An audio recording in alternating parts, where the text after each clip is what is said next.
Welcome to the deep dive. We're here to pull out the key insights from complex sources, basically giving you the shortcut to being really well informed. Today, we're looking at something, well, genuinely fascinating. It's a paradox, really. An organization, the Jehovah's Witnesses, known for some pretty sophisticated Bible understanding. Yet, they have this history, this long track record of failed predictions, and, frankly, a significant human cost attached to that. It's a really compelling puzzle. And our mission, for this deep dive is to unpack their specific take on the end of this system of things. We're going to look at their, theological brilliance in one area, but then pinpoint the critical flaw, the mistake, and understand the real-world historical consequences. The source material we've got gives us a pretty unique window into this whole intricate subject. Right. And for you listening, think of this as your express lane. We'll navigate the tricky theological bits, the history, hopefully giving you those aha moments without you feeling buried in information. So let's unpack this. Where do we start? Maybe with the part they actually get right. Yeah, let's start there. It's actually kind of surprising. The Watchtower organization, they show this unexpected brilliance, theologically speaking. They really nailed the core meaning of the end in the Bible in a way that, honestly, a lot of mainstream Christian groups miss entirely.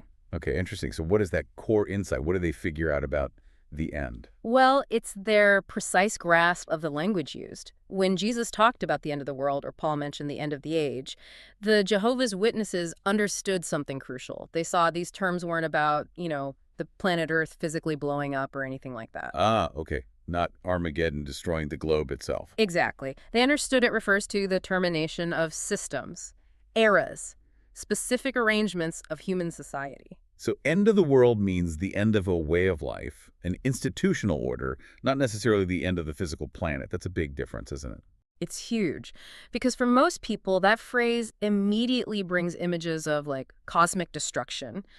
But the Greek word cosmos here often means the organized human society alienated from God, not the physical globe. And centellia to ionos. That's more like the completion or the end of a specific era, a dispensation, not the end of time itself. Wow.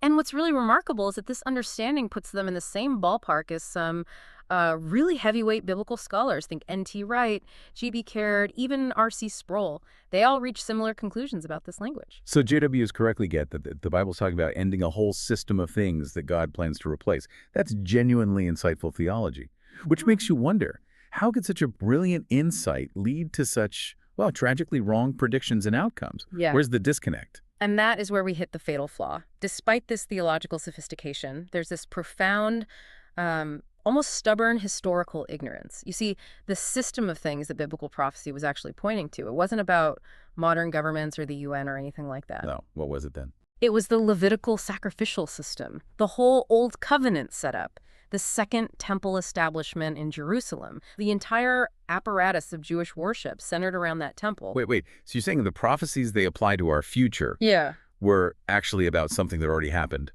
centuries ago? Precisely. And it didn't just quietly fade away. This system died a very violent, very well-documented death back in the 1st and 2nd centuries CE. Okay, you need to walk us through that. How did this system end? Well, it really starts with Jesus himself. He's standing there looking at this magnificent Second Temple, and he says something chilling.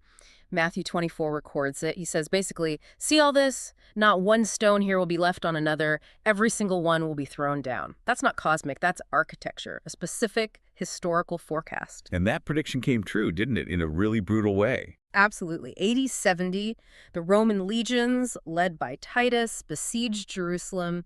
The historian Josephus was there, an eyewitness. He describes just unimaginable horror. Famine so bad, mothers ate their own children, streets literally flowing with blood. Over 1 million Jewish deaths. Just devastating. And when the Romans finally broke through, they did exactly what Jesus foretold. They systematically dismantled the temple, stone by stone.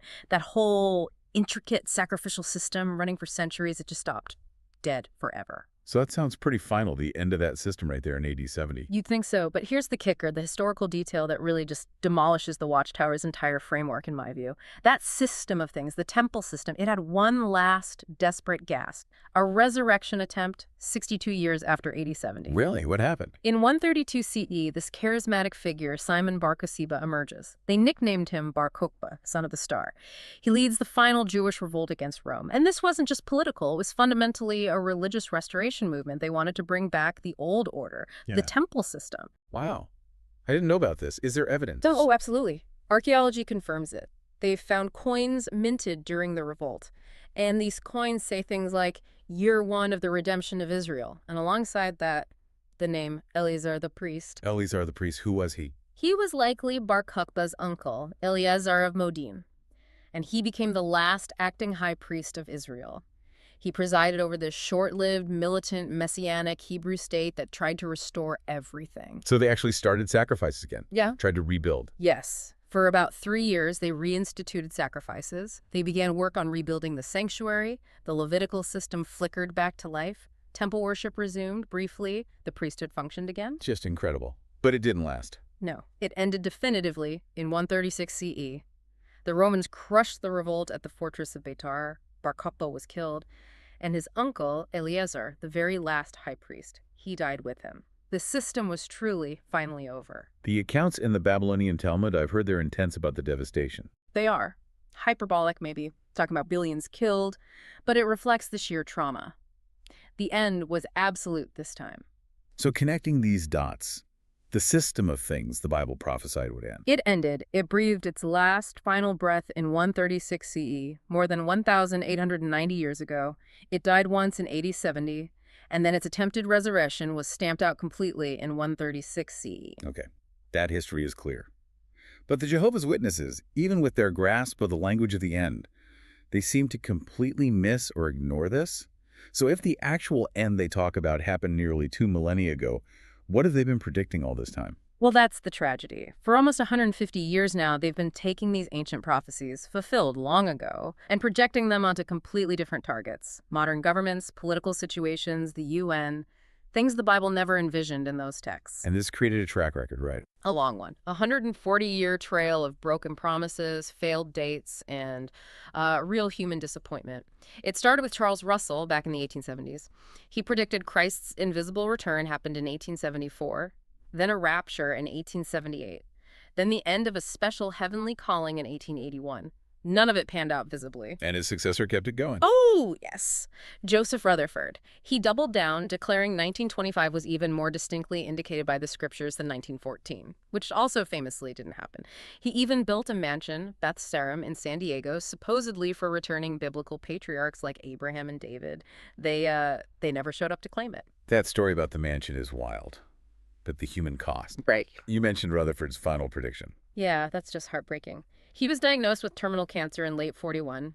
He rushed out a book advising witness couples to delay marriage and having children until after Armageddon.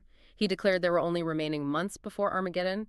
Then he died himself in January 1942. Just 4 months later, the world continued, obviously. Armageddon didn't arrive. And the failures just kept coming after him. 1975 is another big one people talk about. Huge. The run-up to 1975 saw thousands selling homes, quitting jobs, putting off education, delaying families, all based on strong organizational hints that the end would come then. When 1975 passed, the disappointment was immense. And what about the generation teaching? That's shifted quite a bit, too, hasn't it? Oh, dramatically. Originally, it was tied to people who saw 1914. As that generation died off, they had to adjust. Now it's this complex, overlapping generations idea. Which basically allows them to keep the end feeling imminent indefinitely, right? Without being tied to a specific fading human lifespan. Exactly. It's a pattern. Predict, fail, reinterpret the failure, adjust the timeline or the reasoning, and then predict again, or at least maintain the urgency, always based on applying these old prophecies to modern times. And the impact on people's lives. You mentioned some statistics earlier. Yeah, it's quite stark. A 2021 study of former JWs found a third reported suicidal thoughts. 10% had actually attempted suicide. That's incredibly high. Devastating figures. And Pew Research found about 66% of people raised as witnesses eventually leave. That's one of the highest attrition rates for any major religious group. So how does an organization keep going after so many public documented prediction failures? How do they manage that cognitive dissonance? Well, they become very adept at it. Failed predictions aren't presented as errors. They're reframed as progressive light or new light from God, showing the organization is humble and willing to adjust. So a mistake becomes proof of divine guidance. In a way, yes. Chronological changes aren't embarrassing failures. They're evidence of diligently correcting their understanding. And if individual members start questioning the pattern, pointing out the contradictions, they risk being labeled as lacking faith, being spiritually weak, or running ahead of Jehovah's chariot. Subtle pressure. Sometimes not so subtle. It creates this environment what some scholars call sustainable apocalypticism. They can keep the end times expectation going indefinitely, even without any actual end happening. Which brings us back to this idea of a category error. Yeah. Can you explain that concept a bit more? How does it apply here? Sure. A category error, philosophically speaking, is when you mistakenly apply a property or concept to something it can't logically possess. Gilbert Ryle coined the term, like saying Saturday is in bed or asking what color is the number 7. Okay, so applying a quality to the wrong kind of thing. Exactly. Numbers don't have colors. Days of the week don't sleep. Now apply that to the JWs. They have this, as we said, sophisticated understanding of biblical end language. They correctly see that Matthew 24, parts of Revelation, Isaiah 66, they use symbolic apocalyptic language for divine judgment on historical entities, not literal cosmic smash-ups.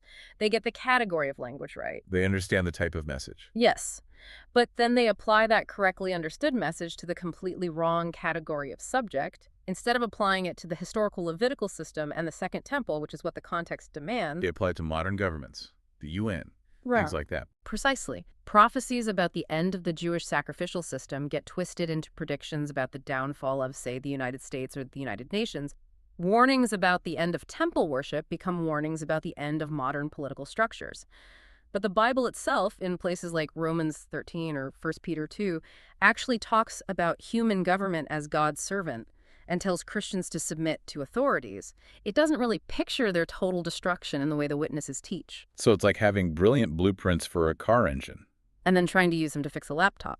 The knowledge is right, but it's applied to the totally wrong domain. The wrong patient is on the operating table. Which raises the obvious question, why? Why stick with an interpretation that seems demonstrably wrong historically for 140 plus years? Well, I think it boils down to institutional momentum and survival. Once an organization builds its entire identity, its authority, its reason for being around a specific interpretation, especially one about being God's sole channel for end times truth. Walking that back becomes almost impossible, right? It threatens their whole existence. It's existentially threatening.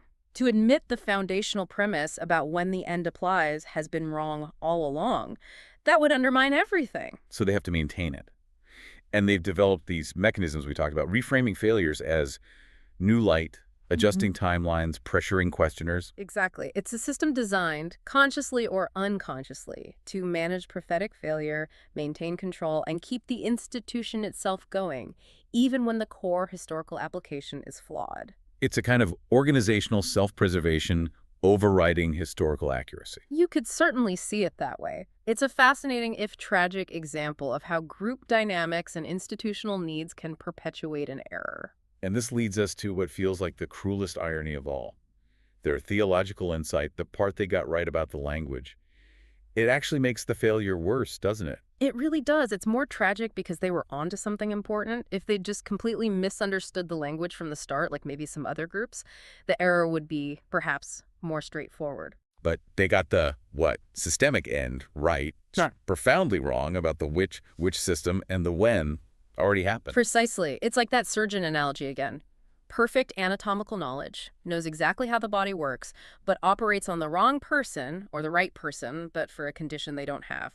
The skill makes the mistake more devastating. Rutherford, for all his failed dates and that mansion, he understood biblical eschatology better than many trained theologians in some ways. He absolutely did, regarding the nature of the end termination of historical systems, not cosmic chaos. He was right about that. But he was absolutely wrong about everything else that mattered most to the people trusting him, the timing, the application, the urgency for their lives. Yes, and that's the ultimate tragedy here. So summing this up, we have an organization sophisticated enough theologically to grasp that End means the end of a system. But historically unaware or unwilling to acknowledge that the specific system the Bible focused on died its final death back in 136 CE, it ended.